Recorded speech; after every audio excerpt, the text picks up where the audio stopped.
Who is your daddy and what does he do? That's not the question he's going to ask.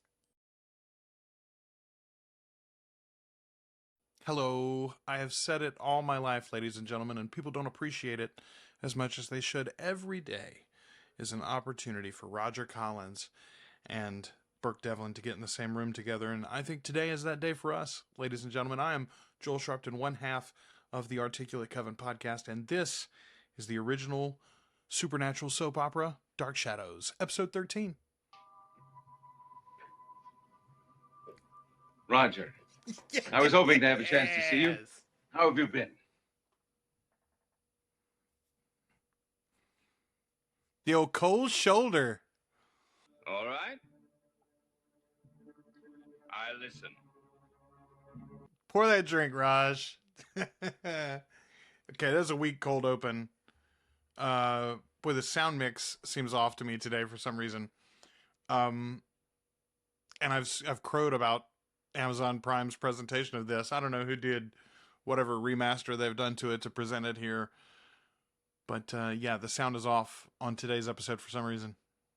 We're all in a room together and we're talking. That's all I care about. Roger, you and I were once good friends. I gotta tell you, Liz, I feel the same way. I'm very excited we're finally here. 13 episodes. I mean, to be fair, it's not even 3 full weeks of your run. But it is strange to have 2 of your leads not have been in the same room. 3 of your leads not have been in the same room until last episode. Now we finally got all 3 of them in the same room. Roger, 10 years ago, a man was killed. And I went to prison. Because you were guilty. Well, I mean... Okay, so Liz was like very accepting but skeptical. Raj is confrontational. Roger's like, you're guilty. What you doing around here? What's going on? Victoria Winters is a charming young lady. And I didn't want to have coffee by myself. Is my only motive. Burke is a much less convincing liar in front of Roger than he was with Victoria last night.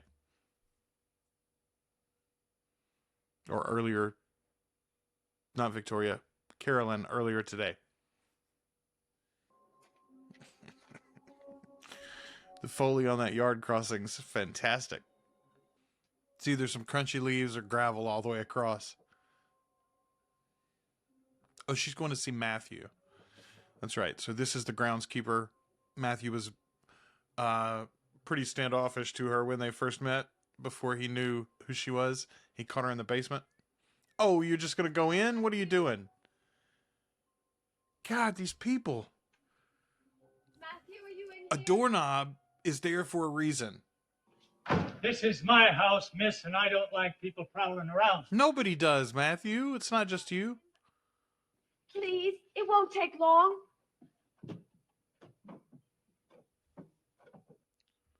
Homeboy got a wood-burning stove. He was so proud of this house that the lady of the manor gave him. But good God. 66 was a long time ago, but a wood-burning stove, I think, was outdated even in 66. I could be wrong. Does Mrs. Stoddard know you're here?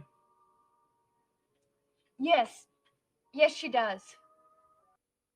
Why you gonna lie? You know damn well he's gonna go check in a minute.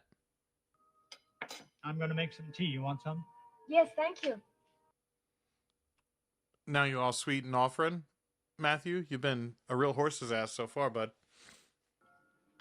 I don't like people snooping around. Yeah, you've made that clear, Matthew. I'm only trying to find out. I was raised in an orphanage. I don't know anything about myself. Her name is Victoria Winters. $50 in cash, in an envelope, no note. Just the money, Matthew. Man, I really should do the inflation conversion on $50 in 1966. $50 a month. I wonder what that would have been. Yeah, a few $100s, I would imagine. Still, it's not like she was getting rich. She doesn't have a secret Harry Potter fortune or anything, but not a completely destitute orphan. The only connection the family had with Bangor was the Devlin tribe. It's a simple matter of letting bygones be bygones, Roger, and forgetting about the trial. Boy, I didn't think they were going to do one of my favorite transitions, but they did. They snuck it in there at the end about the trial. And it's Devlin saying it, so it is the Devlin trial. Liz, would you mind? I'll see what I can do about the wood. Man, why do you even want to play his games at that point? Just say, fine, I'll give you a few minutes alone if you're going to give it to him. Call him out, though, about it. Like, Roger's being so direct. Why aren't you direct? Who is your daddy and what does he do? That's not the question he's going to ask. Because it would make me more honest with you. Let me tell you something, Burke. I love it when they flub their lines. I love it when they flub their lines. It does, genuinely, though. Folks, in production, if anybody's watching this and knows about soap opera production, do they shoot these things so fast that they literally can't do a second take?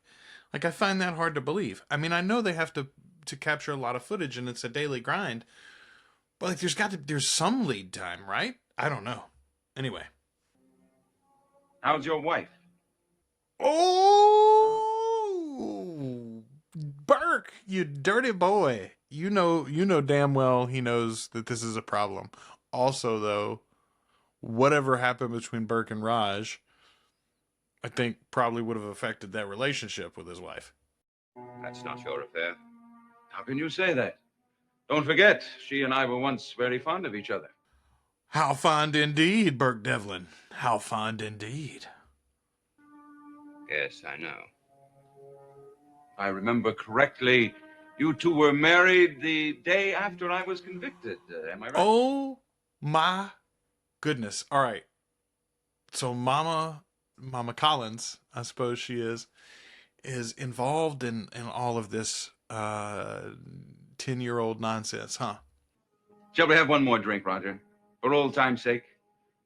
And then I can head back to town. What do you say? All right. Roger is never going to turn down a drink, I think is what we know. The only one that will be quicker to the drink offered is Sam in town. Maggie's Muffins. This is wonderful. Did you make them? It's not Maggie's Yeah. Muffins. Look at that. I just assumed we were going back to the hotel. Matthew's Muffins. Wow. You are a very versatile man, Matthew. This dude threatened Victoria from the stairs with like a lug wrench. And now he's giving her blueberry muffins and tea. You're a very versatile man, Matthew. You take care of the big house, chop wood, fix machinery, and bake muffins. I also make sure nothing happens to Mrs. Stoddard. Like she said, versatile as hell, Matthew. You are a 5-tool player. You'd be wasting your time going to Bangor. Augusta, that'd make more sense. Where? Augusta, that's the state capital. Mr. Collins and his wife, they lived there. I thought they lived here in the house. Never did. Not for one day.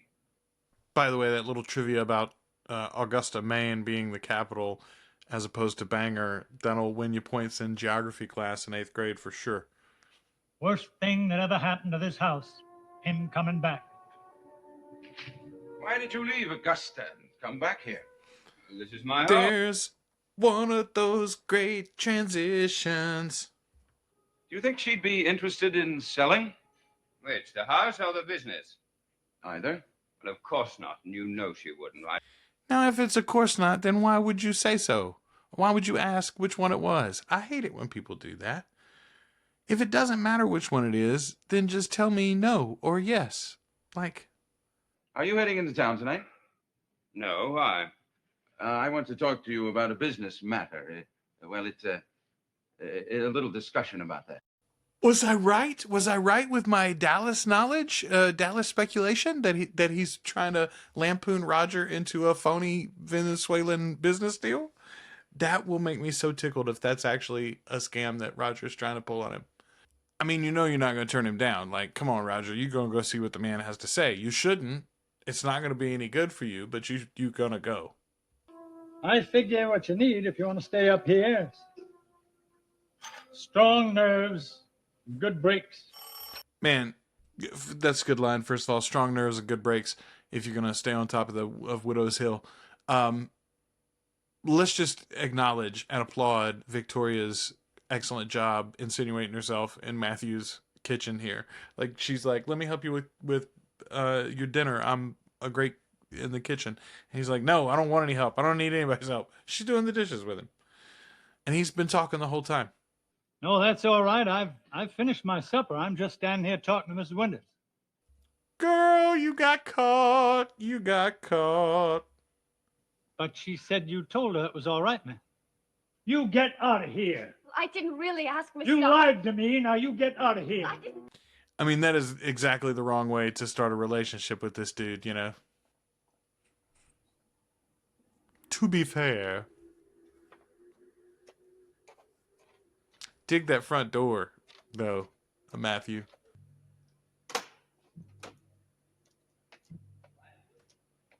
Like, she didn't remotely close that door right, and the sound was so off. The door closed, but she still had her hand there, and then she still didn't push it closed even when she got her hand out of it. That was terrible. I was just admiring Roger's car. I see. Oh, I found this on the front seat. You don't think he'd mind, do you? Yes, I think he might. Let's keep it our little secret. All right, lady, I'm going to tell you like I tell my children, you've got no room to correct others when you are an infraction yourself. You literally just went into Matthew's house when nobody answered your knock. And now you're complaining about Burke Devlin being here looking at the car? How long has he been gone? About 15, 20 minutes ago. Damn, woman, how long did it take you to make tea? But until he's on that train, until it's over, I'm going to be very careful. He wanted to see me again tonight. First of all, I love that reaction. But also, like, it's not like just because he left town doesn't mean that his revenge for you is over. Like, they're talking about until he was here, everything was safe. And now that he's back, everything's horrible. Well, if he goes to South America, he could just come back. He could leave things moving in your town and working in your town even while he's gone. But Matthew is a lonely man and in many ways a strange one.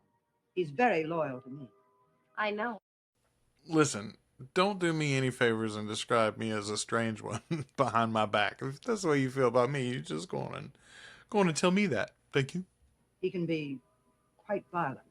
Girl, with the way he just I handle any problems Miss Stoddard has.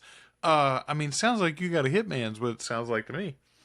And he's the landscaper, so he can bury you in the yard too. Is Mr. Collins using his car tonight?